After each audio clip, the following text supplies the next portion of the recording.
Hey, what's up, guys? It's me, Baasse here, and ich bin back with another episode of this great game we all know and love as Love, Money and Rock and Roll. Because I'm just that original.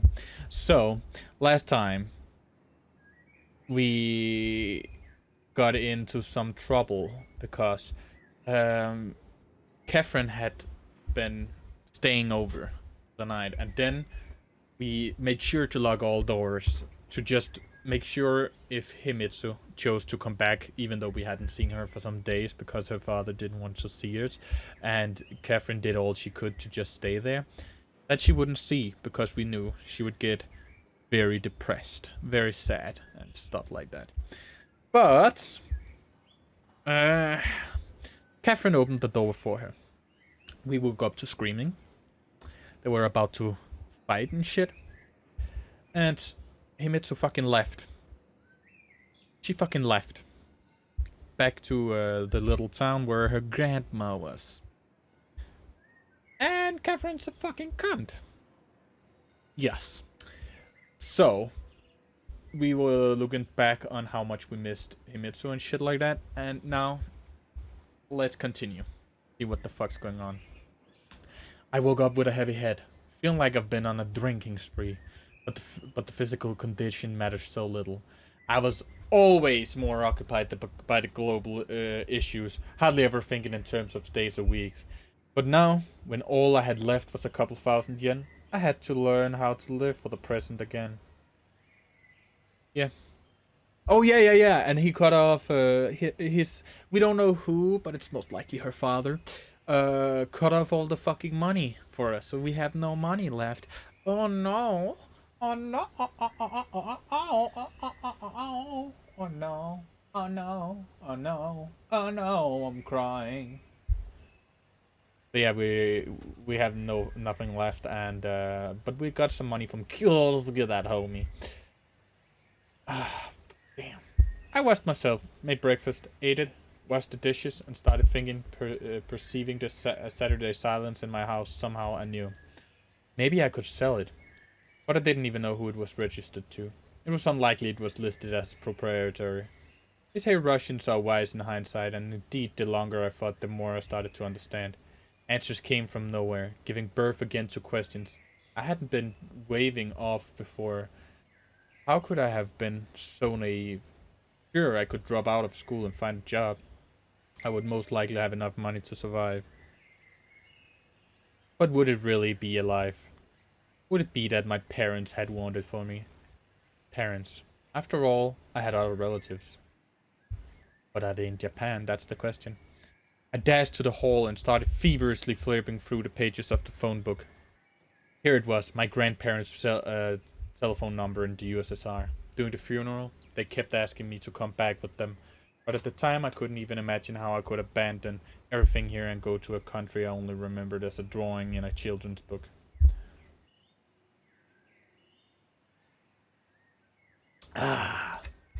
The unfamiliar dial tone of an international caller. I never heard that. I wondered what time it was there. Depends on where. They have like 12 different times. Maybe not 12, but something like that. Then familiar repeating beeps. Maybe I dialed the wrong number. However, the same thing happened the second and third times. What was I doing wrong? I definitely used to talk to them using this exact phone number. After a few more unsuccessful attempts, the feeling of powerlessness became unbearable. I immediately removed my thoughts the day before. What about Himitsu? Would I really have to let her go forever? Fly thousands of kilometers away without any hope of seeing her again? But that would be better for everyone. That would be better for her.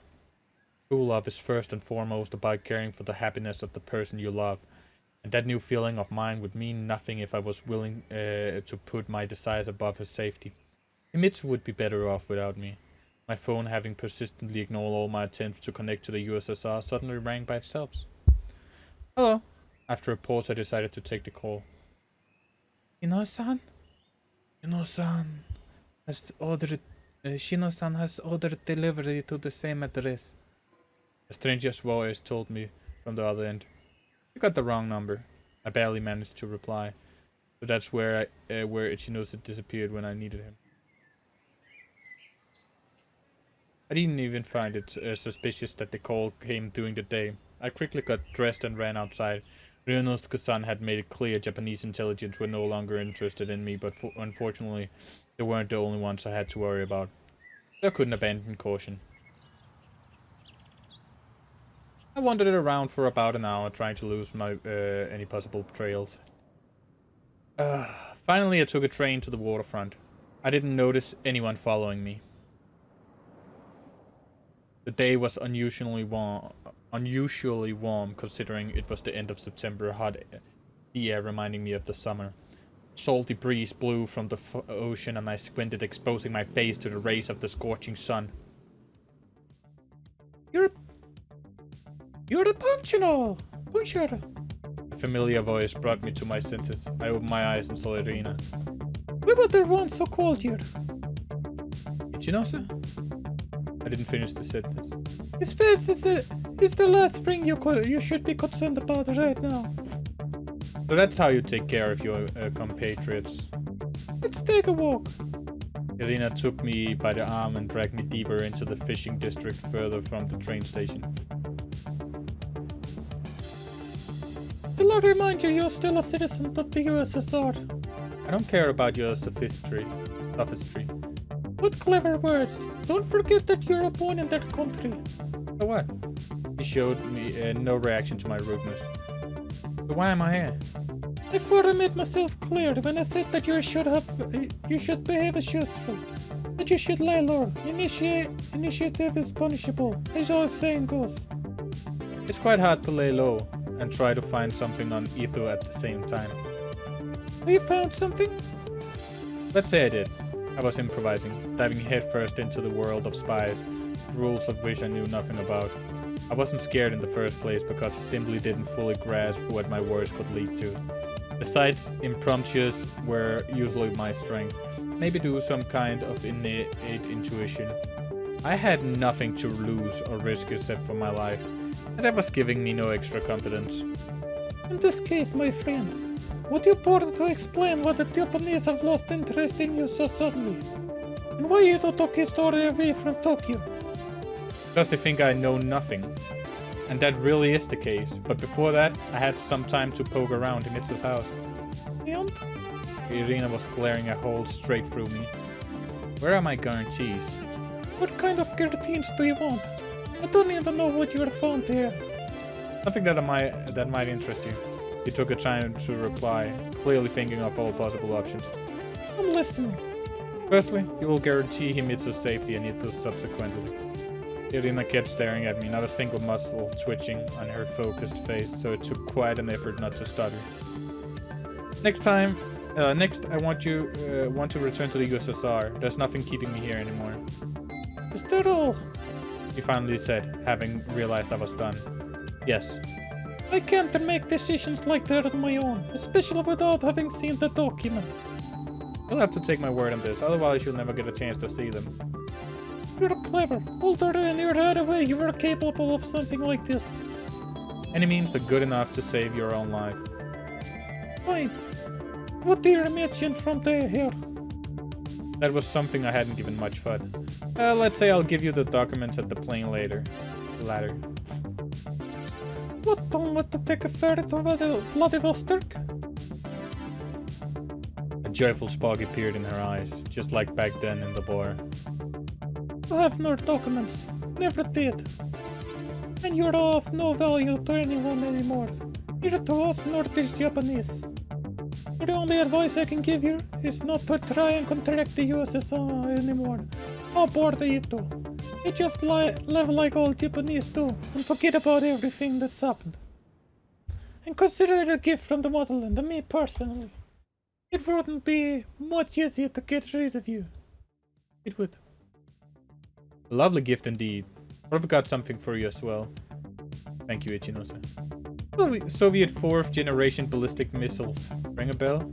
I started triumphantly at her, even raising my head a bit to look taller. Irina clearly had a hard time keeping a straight face.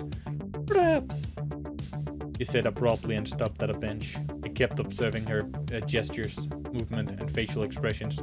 It seemed that I actually had said something I couldn't have learned by myself. Something that made her really interested. But she was afraid to show it. Let me know that I acquired an ace. I need some time to discuss everything with HQ, she said coldly and took a seat.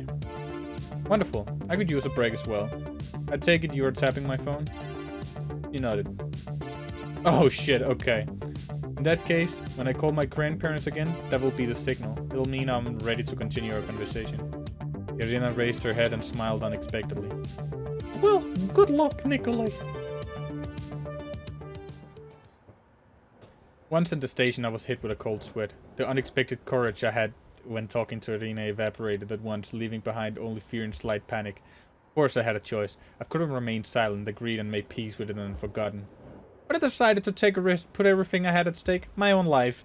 The stakes were this high because the KGB clearly wasn't going to tolerate such deception.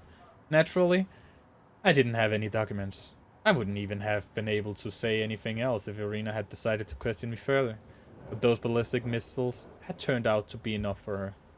God, what had my father been doing really? Selling Soviet research to the West, or in our case, to the East? I couldn't blame him. I just had no right to do that. At the same time, I wasn't feeling bad for the USSR or proud of Japan. I could only think of Himitsu. Approaching my home, I saw Ryunosuke-san's car parked in the yard. What was I supposed to do now? Run? A desperate thought crossed my mind. With Himitsu gone, nothing was keeping me here. I could throw my winter clothes, socks and pants in the bag and ride into the sunset. Maybe to Osaka or Fukuoka.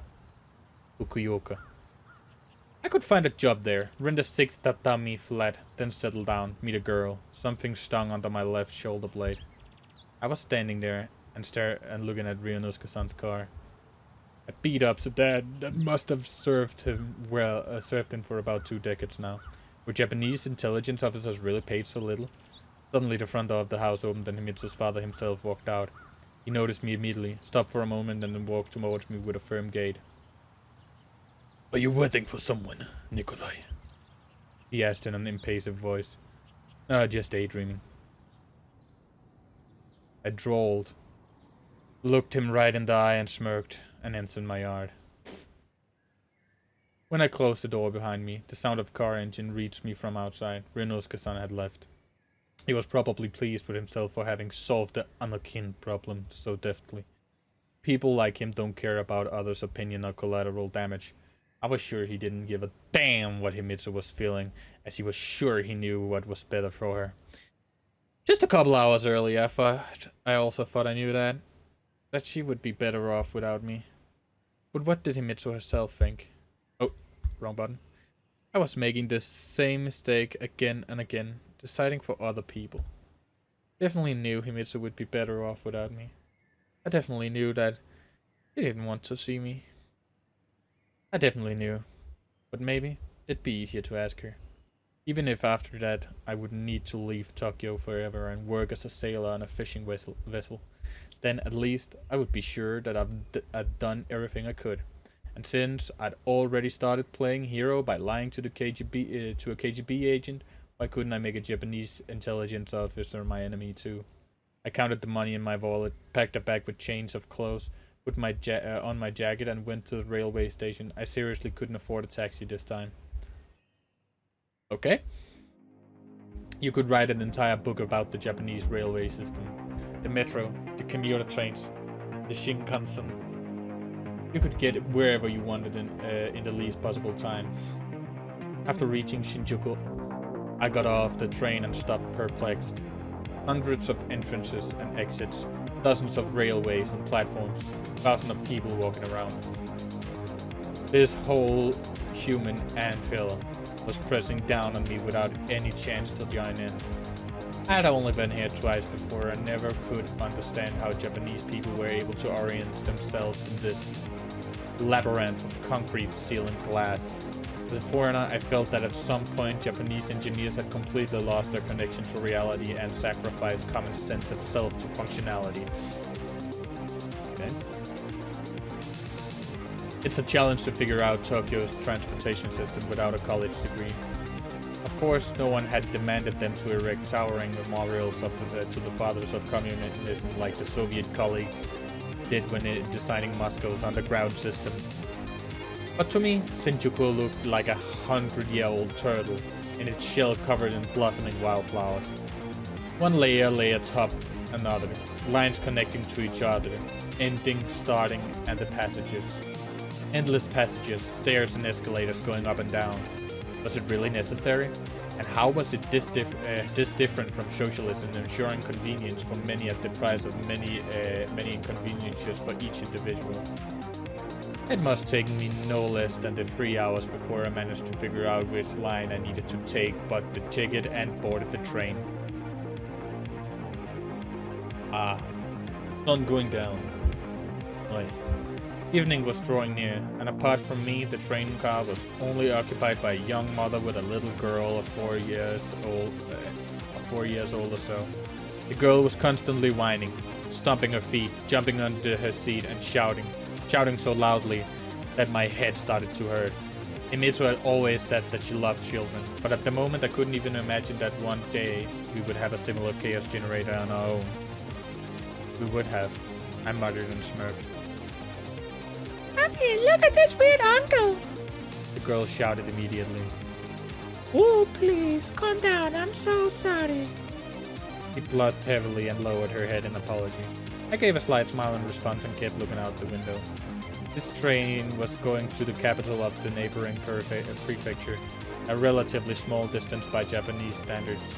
So it was stopping at every station on its way. We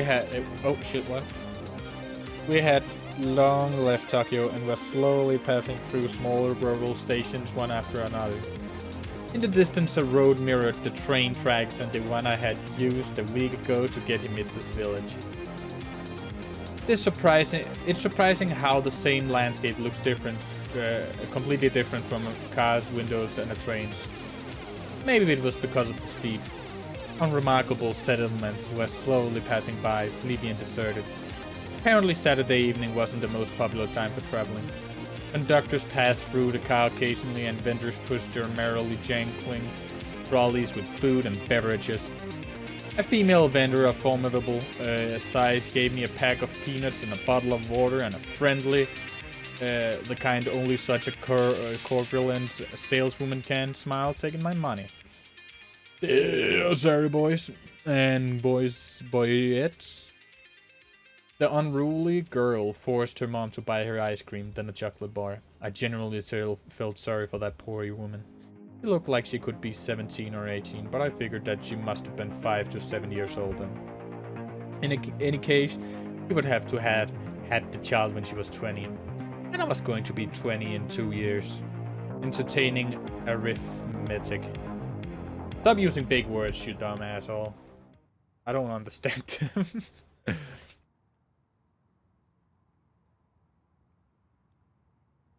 Nice with some water. When the train slowly, as if it didn't really want to stopped at the station, I knew the entire sky was covered with stars if somebody spilled sugar onto a black cloth. How brightly they were shining here in the countryside without the light pollution of Tokyo. It felt as if I'd found myself in a totally different world. I waved goodbye to the capricious girl and mentally wished her mom patience. Ooh-ha. The girl stuck her tongue out at me in response and made a grimace. Didn't think I'd be here so soon. I sighed and walked out of the station.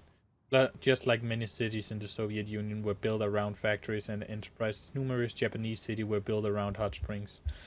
Thousands of such sleepy towns scattered across the entire country exist solely because of domestic tourism. Onsens aren't the most popular entertaining among foreigners. Ryonosuke-san had to be in Tokyo, and more importantly, he seemed confident I had no idea where Himitsu was. So, I had a real chance to talk to her. He couldn't have set up guards for his daughter after all. Although, I could expect anything from this man. Despite everything, I was full of determination and confidently walked to the house of Himitsu's grandma. A huge crescent was hanging in the sky, courteously illuminating the path together with brightly shining stars. Each of these stars was, in fact, another sun just like ours, or maybe 100 times brighter. Then, and the inhabitants of other planets could be looking up into the violet or green sky, seeing the dim spark of our sun as it was flying at incredible speed across the emptiness of a far corner of the galaxy, pulling our Earth along. I doubted they were troubled by the same things I was, and most likely their biochemistry wasn't carbon-based, so they physically couldn't experience love. Was I thus acknowledging that love is merely a chemical process, a reaction of hormones of the body? Yeah. The lights in the house were on. I stopped. All my determination seems to have disappeared at once. I hadn't even come up with the words I was going to say. After my breath, I slowly walked to the front door and knocked. After some time, I heard slow steps coming from inside the house. It sounded as if someone was dragging something along the floor. Oh, coming! An old woman's voice sounded, and soon the door opened. Oh, good evening. Oh, good evening. I recognized Himitsu's grandmother since the last meeting. She seems to have grown 50 years older, not 5. Yes, very gray hair. Wait, is that a... Yeah, that's a cane. Okay. She squinted her weak-sided eyes, but didn't look particularly surprised. Yes, I'm sorry for coming so late, but I know that Himitsu is here, and I really need to talk to her. Himitsu-chan? Oh no, she isn't here. The old lady went silent as if gathering her thoughts. She and her father come here a week ago. Today, she isn't here. The top of her head barely reached my chest, but she was managing to block the entire passage, and behind her I couldn't see what was happening inside the house. My attempt to see whether Himitsu's shoes were sitting on the gunkan were futile. But look, however, arguing with the old woman was foolish and simply pointless. I couldn't break into her house. Besides, if Himitsu had really wanted to, she would have come out herself. Maybe I was wrong. Well, alright, sorry then. Have a safe trip, Himitsu's grandmother said briefly and hurried to close the door. That was strange, though. I was sure that in a different situation she would have mentioned the fact that it was dark already and asked if I wanted to stay the night. I slowly walked away from the house and gave it a farewell look. Was Himitsu really not there? The best way to hide something is to put it out in the open, right?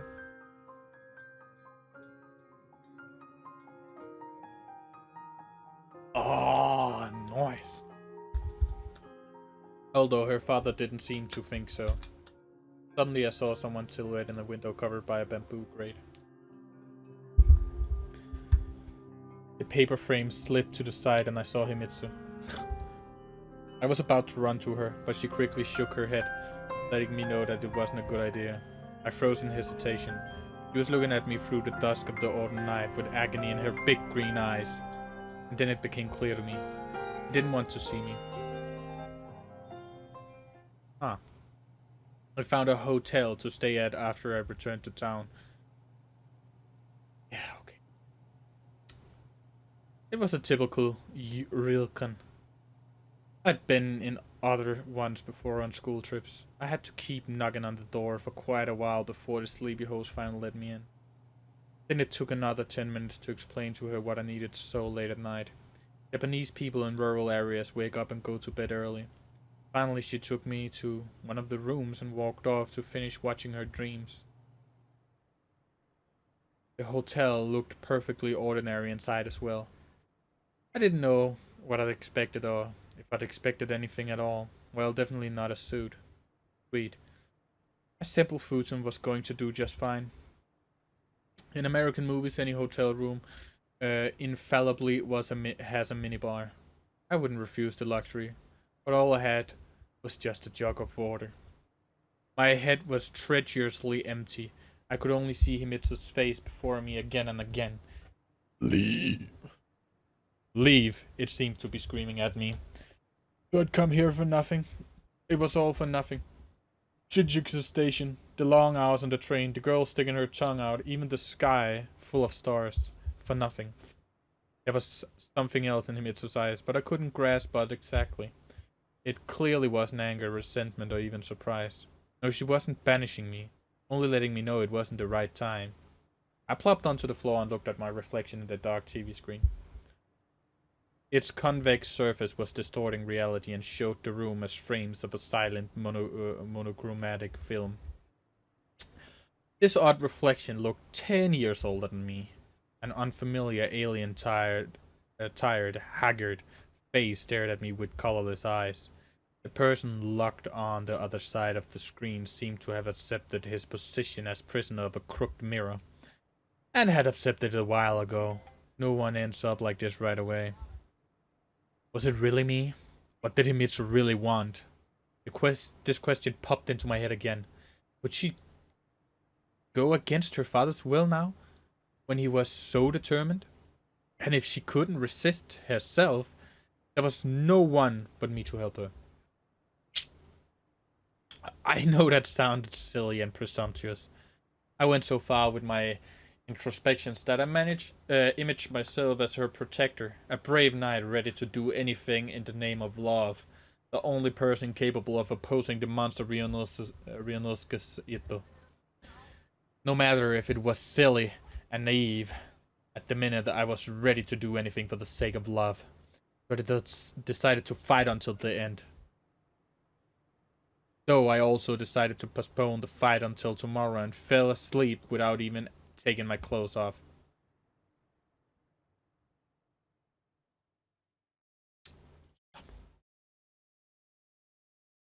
The 27th of September, 1987.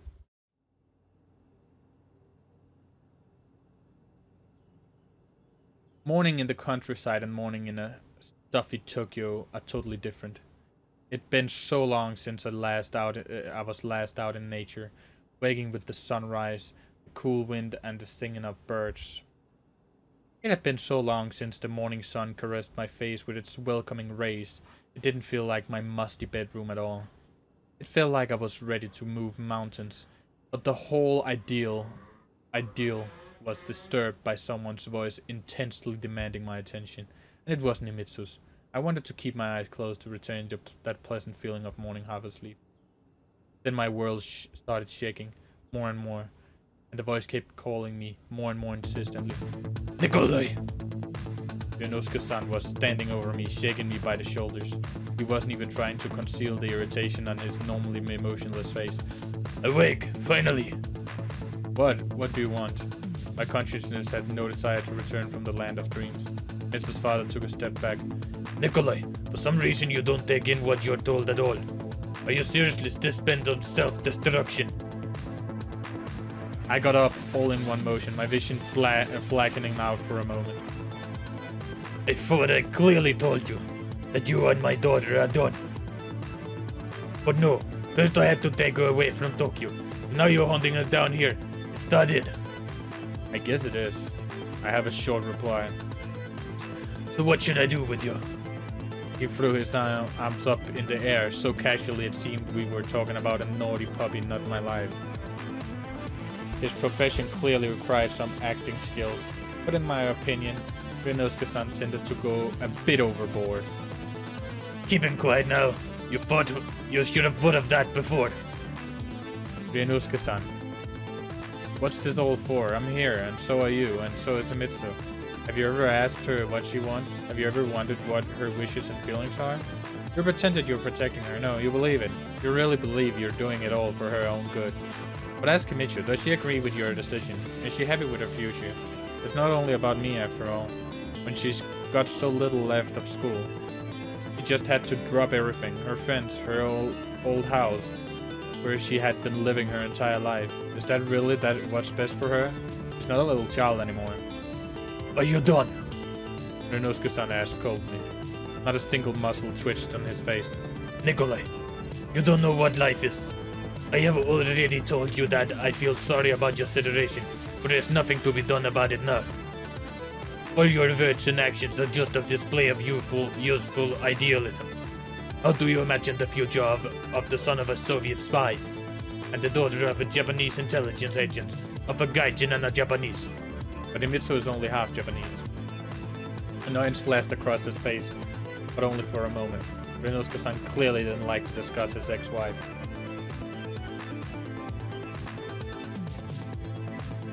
Oh, very nice. Very nice, with some wasa. I wondered how the fact that she was Russian was connected to his work spying on Russian immigrants. Wow. What was the cause and what was the effect? You leave me with no choice. So what, you're going to just shoot me? That thought, and most importantly, the thought that my life might end here and now, took my breath away. Well, then you should know that Himitsu saw me last night, and that he'll never forgive you for it. Ryunosuke-san closed his eyes and sighed heavily. Don't make things even more complicated, Nikolai. You knew how it would end when you decided to come here. I didn't know anything like that, and I really hadn't been thinking about anything of the sort. Children shouldn't be responsible for their father's sins, neither me nor Himitsu.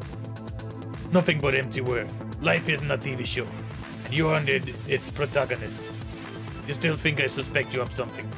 He smirked and walked back and forth through the hotel room, as if studying it and wondering about staying. He approached the window and looked outside, paused there for a few seconds and nodded to someone downstairs. That cold, calculated approach is how he was with everything, starting with the choice of a furniture in a room and ending with human lives. Had that been the case, at the very minimum, I wouldn't be talking to you here and now. People get into bad situations as accident. Unfortunate things happen in their lives, also an accident. And it's nobody's fault. You can't fix it. You just need to live on, move on. But you don't want to. You just stand pat and create problems for others. And that's unacceptable. Those are accidents, understand? A sequence of events that happened by themselves and that nobody is responsible for. Meanwhile, you're trying to blame me, Kobayashi Corporation, Japan, everyone around you. And by doing that, you're causing problems for everybody, including yourself. We can't allow this to continue. You think I came here to the middle of nowhere to investigate my parents' murders? True hatred of this person started to boil up inside me. Here you go again. Murder. I only came for Himitsu, I interrupted him. Even if for the last time, I want to hear it from her. I will not allow you to see Himitsu, he said firmly. I started to think of my options. Of course, Ryunosuke-san was over 50, but he was still a trained agent, and who was I? Besides, he's most likely had a gun. Therefore, trying to run wasn't an option, at least not now. You've already caused us enough problems, Nikolai. Let's go. He pointed to the door. Go where? For God's sake, would you stop? There was steel in his voice, and I lost any desire to argue. While we were going down the stairs, I couldn't stop thinking about Himitsu's anguished expression when she was looking out the window of her grandma's house. No, it wasn't a sign of despair. She looked more like a princess who wanted to be rescued. We walked out to the street. A black Toyota was waiting in front of the hotel. The brute in the driver's seat stared at me unblinkingly. Meanwhile, the town had already awoken. People went to bed early here, but woke up just as early. Smiling old women were walking the streets, smiling. Old men were opening the shops, and sleepy tourists were crawling out of their hotels. Perhaps I wouldn't win in a fight with Ryunosuke-san, but there was no way he'd start shooting here now. I was quite confident in my sprinting abilities. I'm sorry, Ryunosuke-san. He looked at me confused. Let's finish this conversation another time. I broke into a run. The wind was whipping against my face. My lungs burned from the freezing morning air. An unfamiliar voice demanding a stop was becoming quieter and quieter. I didn't dare look back. Couldn't even think about it. The sound of the car engine was getting closer. I made a turn to a narrow alley between houses. They wouldn't shoot me in the back in the broad daylight after all. A resort town isn't the best place to chase your target by car. It seems that Ryunosuke-san and his henchmen had realized that too. sound of the car engine and the screeching of tires disappeared completely. I ran out onto the main street and quickly looked around. Everything seemed to be fine. I caught my breath and quickly thought over what I would do now. Since they couldn't catch me, they would first try to block all my escape routes, which at minimum were the railway station and the hotel I could have returned to. But I wouldn't give Ryunosuke-san the satisfaction. The targets were clear, and so was the route. I had to talk to Himitsu no matter what, even if it was the last thing I did in my life. What could a normal person say about running? Most likely that aerobic exercise is good for the cardiovascular system.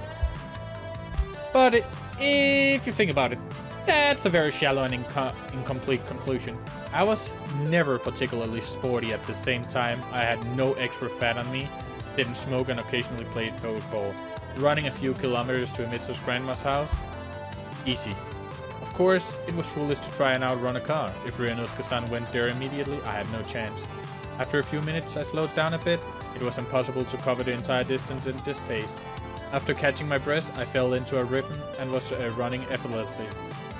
A push of my leg, and it felt as if I was soaring up a few meters and then down to earth, bouncing softly, just to go up again. It was hard to run and think at the same time.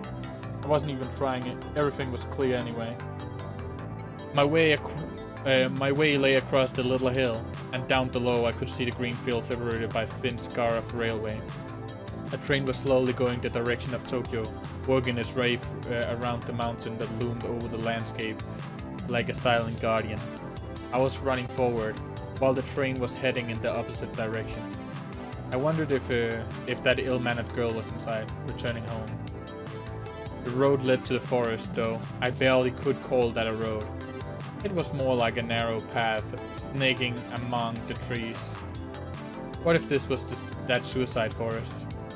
I looked around as I ran, but nothing unusual. There were no dead bodies, ghosts, or even wild animals. Then I quickened my pace and soon ran across a wooden bridge. The planks under my feet strained and squeaked like an old man scolding children. A bird's cry came from behind me, like a scream of despair. I tripped over a tree root and fell to the ground, seriously bruising my palms. But that only stopped me for a couple of seconds, and there I was again, running onward through the strange forest, as if I were making my way through all the obstacles of life, leaving behind so many things that had been holding me back. The sun's rays were penetrating the dense canopy of trees. I was sweating and my sweat was rolling into my eyes, salty, nasty, burning. I had to wipe them constantly and was blinking so often that it felt like I was in a film by Brothers Lumiere, going 16 frames per second. After some time, my heart started making itself known, the beats becoming clearer and more frequent.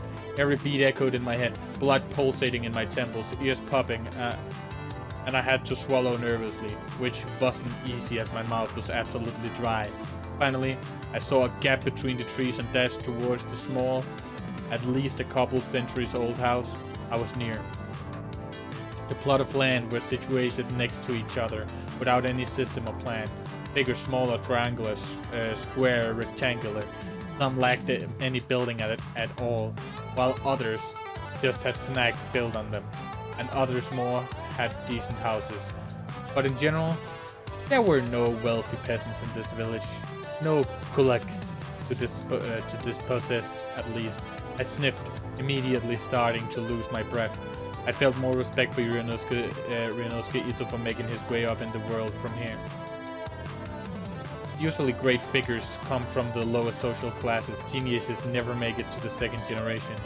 Having experienced their share of loss and suffering, they often project their distorted sense of justice onto their people. There are many such examples in history, and not just Russia's history. I was running on the compacted clay that served in place of asphalt here, paper shacks passing before my eyes.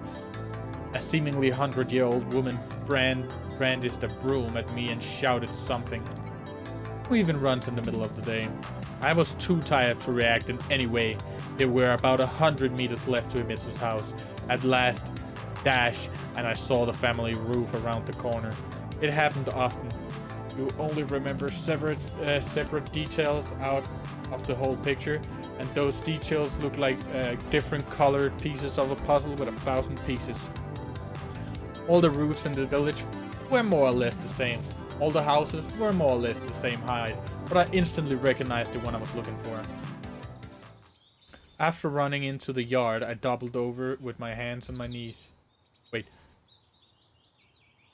The air was hissing out of my open mouth. Here was.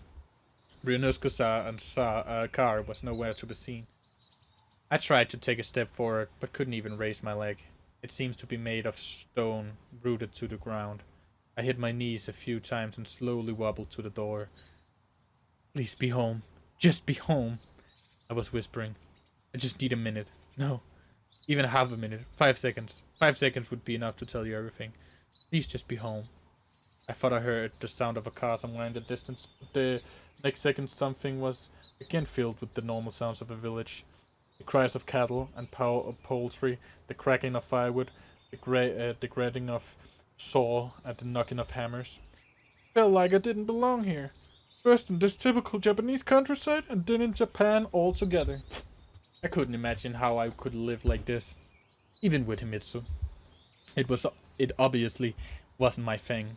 I immediately wanted to return to Tokyo with its crazy speed of life and pulse of 200 beats a minute. That's where my heart was supposed to beat so quickly. Not here, at the front door of the house where multiple generations of the Ito family have been raised. I knocked, but nobody replied.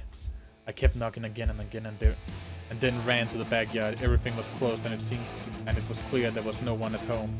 Well played, Ito. Taking Himitsu away at the first sign of danger. What if it was her idea? After all, yesterday No. I was afraid to believe it. But there was a possibility that Himitsu had decided to leave herself in order to avoid seeing me. I busted in the garden door and walked inside. I checked all the rooms, but the house was empty. Wait, did I just break in?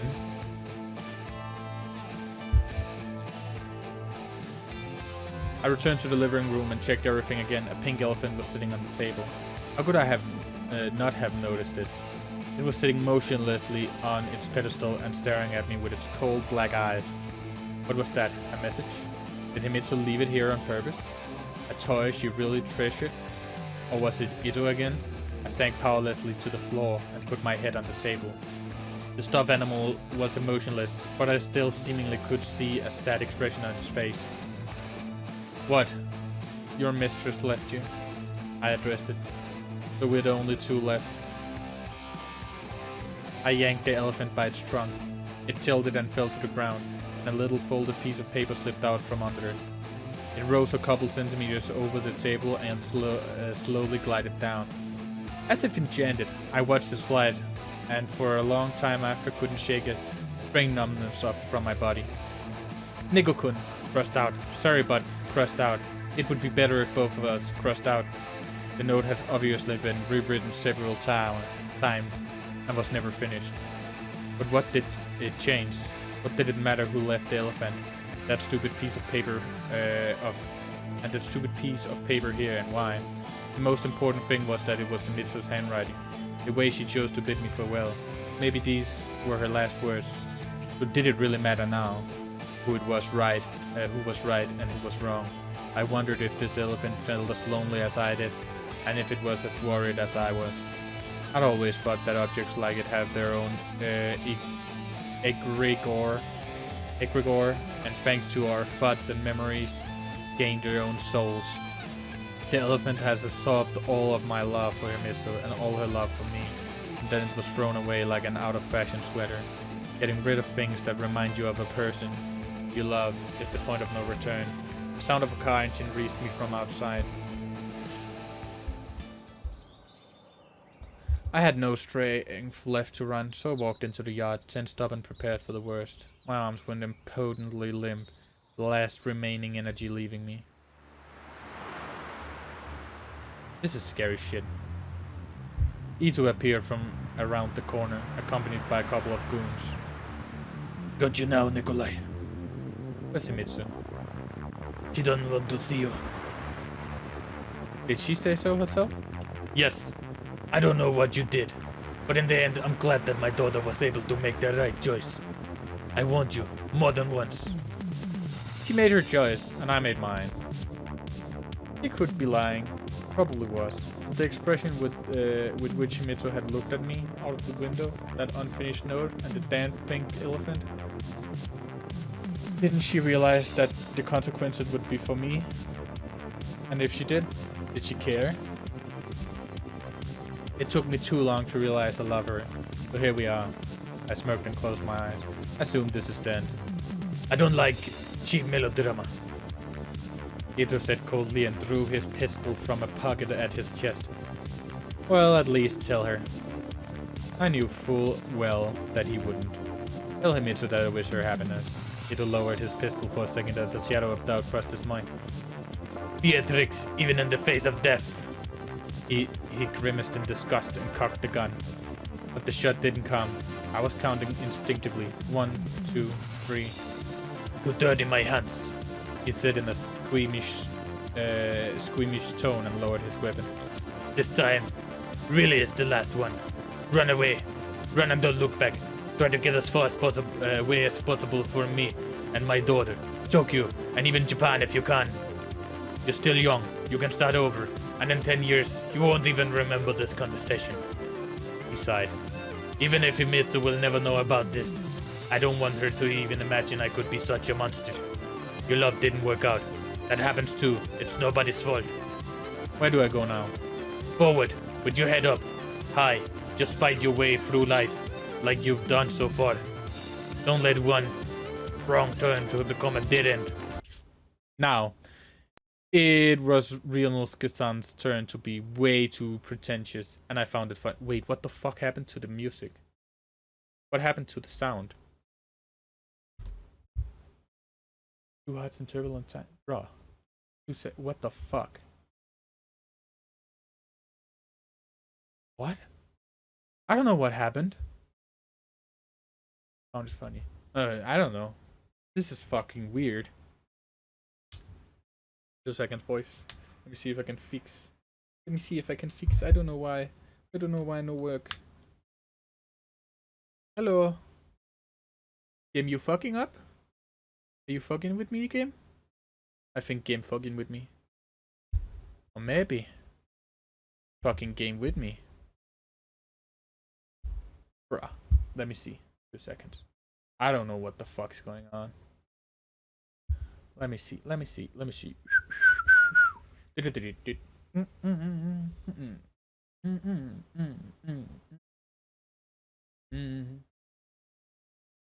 I can't see a reason. Okay, I guess that's just how it goes. I smirked and immediately felt strength returning to me. Wait, let me see. Can I go find something from, if I say, I go, Baaase, let me see.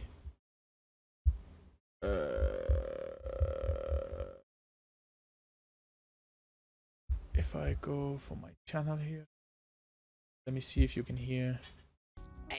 Okay, it's the game. I was afraid it was something else, but it's just the game bugging out. I smirked and immediately felt strength returning to me. After all, nothing stopped me from dying whenever. So you'll just let me go like this? I'm sure that's what Himitsu would want. Thank you.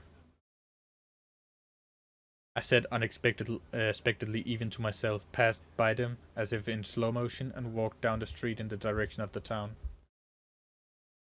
I could try to find Himitsu again, or I could return to Tokyo, but I clearly realized that this chapter of my life was over. I had been running a marathon, but I slipped and fell before the finish line. Now I had to make a choice, to keep lying where I was, or resisting all pain and suffering, stand up and go the rest of the way, receive the honorary certificate and a sack of rubbish for an award. After all, the life of every person is a race where the goals under a tombstone with their name on it. All we can choose is whether it's a nameless wooden cross or a fancy stone monument. And I decided not to end my race early. The wind, unusually warm for this season, came down from the mountains and blew against my back, sweeping away the remains of my previous life. Suddenly I felt an unusual lightness, and everything that had happened over the last weeks left only a feeling of slight sadness, plus my love for Himitsu that didn't go anywhere. I would live there, deep inside for the rest of my life and become a story. The story would be forgotten, as there wouldn't be anyone to tell it to convey everything I had felt then. And now, another story was beginning for me. Okay, 2 seconds. I'm gonna try something. If I do this, save, and then we load it. Load. It fixed the sound, bro! I am a genius. And now another story was beginning for me. Different story.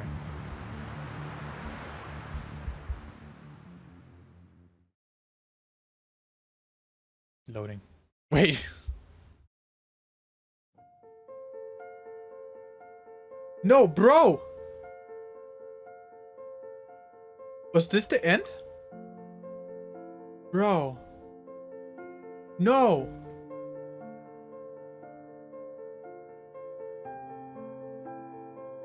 Bro. I got a bad ending. No, it's not that the ending is bad, but it didn't end well. I would have actually wanted him to get together with Himitsu.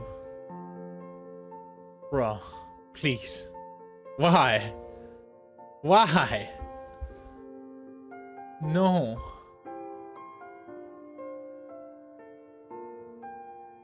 No.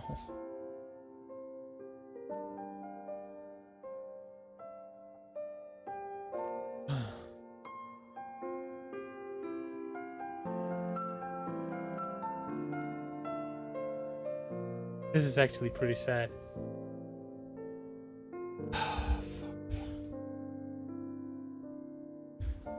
Bro. I love this game. It's so it really was good. But I hope for another ending. But as I said, it's not a... Aww. It's not a movie. We don't decide on our own fate. I did everything I could for... All the choices I made was the choices I thought would bring me closer to Himitsu. I think I chose some other choices in the demo. And those choices brought me down another thing.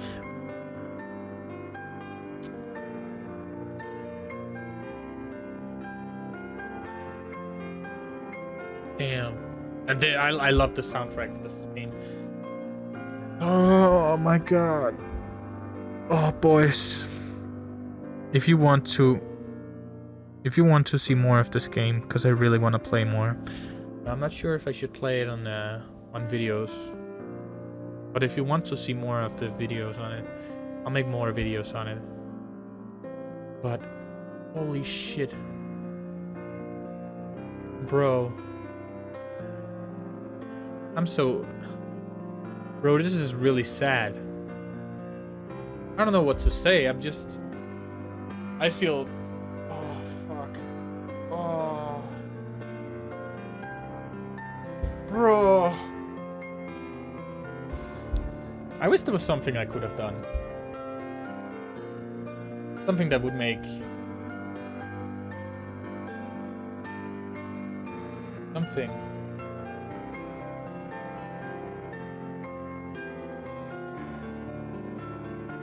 I don't know. I really don't know. I'm gonna play this. I'm honestly, I'm gonna play this through again. If you guys want it, I can do it on in another series, in the video series. If not, I'll just do it in my free time. No worries. But like, holy shit, this game is amazing.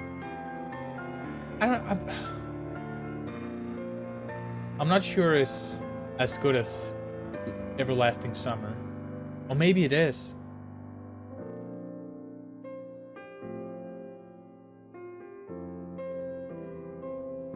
It's at least in... I think I could believe this is better in the form that It's longer. It has a bigger story and all that kind of stuff. And damn, fucking hell.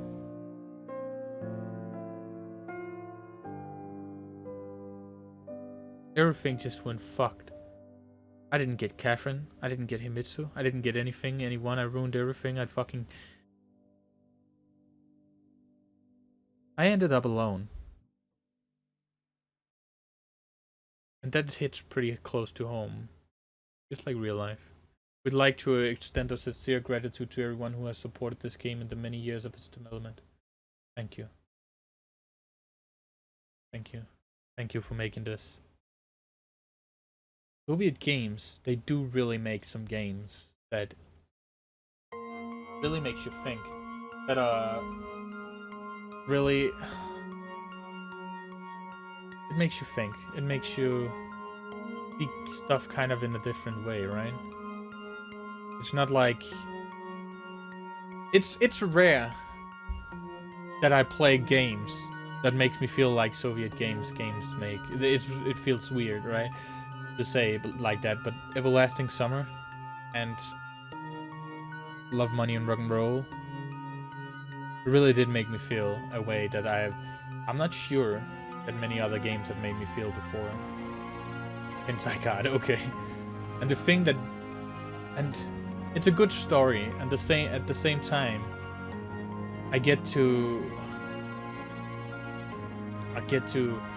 choose my own. What do you call it? Take my own choices. But you really do feel like it is kinda, it kind of feels like, and I'm choosing the choices I probably would have chose in real life too. Because I don't know. I'm not thinking too much about it, I'm just doing it. And to be honest, I think, and it's pretty realistic. Like it maybe not all the weird stuff that happens, but the dynamics between the people, right? Like how you can easily just fuck it all up, and that they always center it in the 80s, in a time where you had to be more close to other people, talk more to people, right? And you couldn't just isolate yourself in your room, going on the internet, browse some internet forums, and watch some videos, jerk off to, I don't know. It gives for something else, right? And I really think that this is actually better. That this is really good. Like I really love their games. I don't even know what to say. I'm just sitting here trying to think about the game, reflecting on it, but I can't find the words to even talk about it. It's weird, and I just feel like it hits too close to home. Can I skip this? I also kind of don't want to not skip this, but like end it right now, because I'm not sure if something would happen after the credits, and also I kind of feel like they deserve the credits deserve to be seen. So yeah, I have had games that made me feel before. I had games that was yeah, but I've never had games that made me feel this hard. That was relatable at the same time. Not relatable. Like I would never experience this in my life, right? But at the same time, the way they do it, it kind of feels relatable, because you spend the most of your time in the head of the character, and the main character is the ones that's relatable, right? It's not like, oh, I'm this big Chad and shit. It's just like some loser that would just play some video games, that would just be spending all his time isolated on the internet. That's what I guess feels relatable to me. I don't know. I love this game. I love Everlasting Summer. And I like some of the smaller Easter eggs for Everlasting Summer in this game too. And I kind of wanted to know what more happened. Like, we fucked with the KGB. What happened now? What happens? I don't know. Maybe I would know in another route. But now, they wanted... Yeah, okay. Yeah. Damn. Okay, I don't know what more to say. I'm just trying to see if there's something after all these credits. And there's a lot of credits, of course. Over these years, there's probably been a lot of baggers. A lot of people on the Kickstarter, a lot of people on the Patreon. I don't know if they had a Patreon. People buying the things on their fucking website. I know you could buy that. Dwarf Cutling.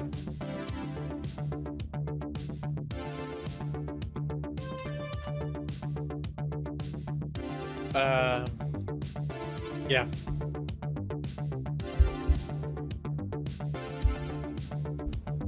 Sorry, I'm not talking too much. DMT. Blackpool. Sexy Dickless? What? But really, like, the demo, it caught my attention. I was like, oh yeah, I have to play this demo. Everlasting Summer was amazing. I played that shit, and I was like, I need to play this as soon as it came out. And I played it, like back in 2019, 2020? Something like that. It was amazing. I've been following it ever since. And when it finally came and said, brother, it's gonna be released soon, I was like, hell yeah. And I pre-ordered it. I'm pretty sure I pre-ordered it, didn't I? Or did I just buy it as soon as it came out? I don't know. But I was like, I need to play this fucking shit. Like, I've been waiting, and I haven't been disappointed, actually. It's really good. It's really, really good. Ah, I can't say anything, but I really recommend people playing it for themselves. If you like this series, please remember to like, subscribe, watch my other videos on the channel. Especially if you haven't watched the rest of the series, like what the fuck? How did you get here? Go watch all the others, see how great this game are, or at least play it for yourself. This is just one ending. There's lots of endings. And I got a bad one, apparently. I didn't get anything. I didn't get a good ending, bruh. But at the same time, I tend to like bad endings more.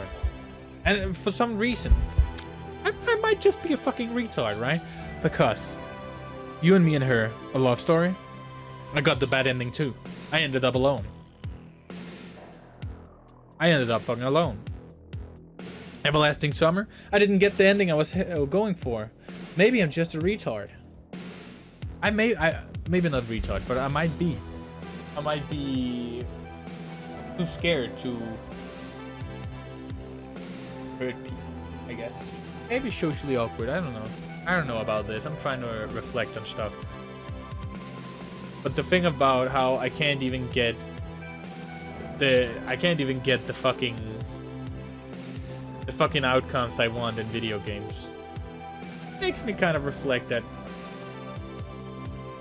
how should I get it in real life? Like, how the fuck am I don't know. I don't work here. Oh fuck. That's a good game though. And I really wish these credits were soon over so that I could see if there was something after. I kind of feel like there would be something after these credits. So please, come on boys, come on, show me those post-credit scenes.